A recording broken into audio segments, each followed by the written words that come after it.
Bonjour à tous les bibliophiles.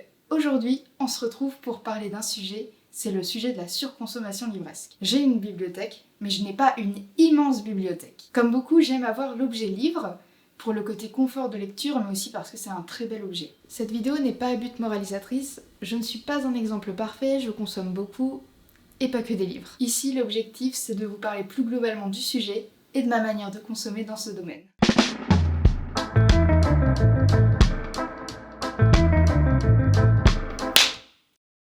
D'où m'est venue l'idée de ce sujet?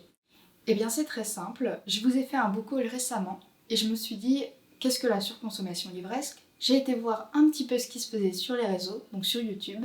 J'ai vu beaucoup de vidéos qui parlaient du sujet, mais beaucoup du point de vue surconsommation et dégâts d'un point de vue environnement. Aujourd'hui je vous propose de découvrir ce sujet d'un angle un peu différent, donc on ne va pas parler écologie. D'abord, un peu d'histoire avec l'accès à la lecture. On va revenir un peu en arrière dans le temps, mais pas trop non plus. Je vais simplement recontextualiser l'histoire de l'accès aux livres du point de vue du grand public, et non pas les prémices de la création de l'objet livre. Je ne vais donc pas parler des moines copistes et de l'objet livre, mais plutôt parler du basculement de l'accès à la lecture de l'élite à la culture populaire. D'abord, cet objet est précieux, car il est cher.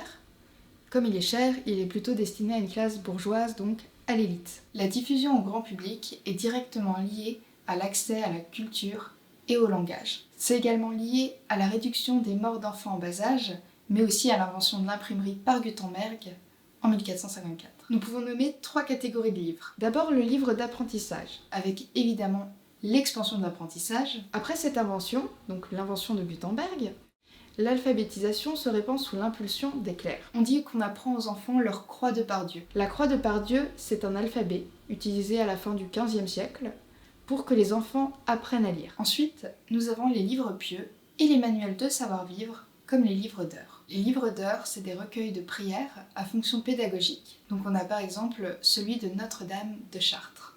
On a aussi des manuels de civilité, comme celui d'Erasme, écrit en 1530 pour Henri de Bourgogne. Il enseigne l'alphabet, les pratiques de savoir-vivre et la conduite sociale. La dernière catégorie, c'est les ouvrages de fiction. L'alphabétisation finit par se séparer de l'instruction religieuse, ce qui permet de répandre cette pratique dans toute l'Europe, notamment avec la loi de Jules Ferry du 28 mars 1882, qui rend l'école gratuite, laïque, publique et obligatoire pour les enfants de 6 à 13 ans. Mais au niveau des statistiques, ça dit quoi? Bon, évidemment, depuis cette période, le monde littéraire a énormément évolué. En 2023, le nombre d'exemplaires vendus est de 439,7 millions.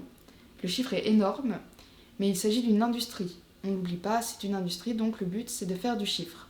Derrière une industrie, il y a bien évidemment des questions de marketing et d'objectifs de chiffre d'affaires, des objectifs de chiffre de vente. Le syndicat national de l'édition, dans son dernier rapport sur les chiffres du monde de l'édition, a notamment publié un graphique en barre que je trouve très parlant. Je le trouve parlant car il permet vraiment de voir la croissance et la décroissance de la vente des livres. Si vous souhaitez voir le détail de ces chiffres, avec les catégories de livres, je vous invite à vous rendre directement sur le site du SNE. Et moi alors, c'est quoi ma manière de consommer les livres? J'achète principalement des livres d'occasion, parfois des livres neufs, mais j'emprunte aussi beaucoup de livres à mes amis ou dans des bibliothèques. Il y a plusieurs raisons à cela.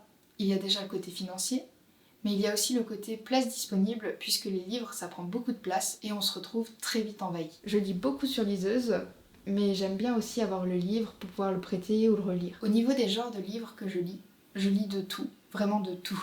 En fait, je regarde rarement les résumés, je me fie plutôt à la couverture, au titre du livre ou aux recommandations de mes proches ou des réseaux sociaux. Mais, parce qu'il y a un mais, en littérature j'ai un péché mignon. Les livres de vulgarisation culturelle et scientifique ainsi que les livres sur l'histoire et les collections de lieux culturels, ça me passionne. Je trouve ça hyper intéressant. Je vous montre quelques exemples. Donc ça c'est le livre sur la Galerie des Offices que j'ai acheté à Florence.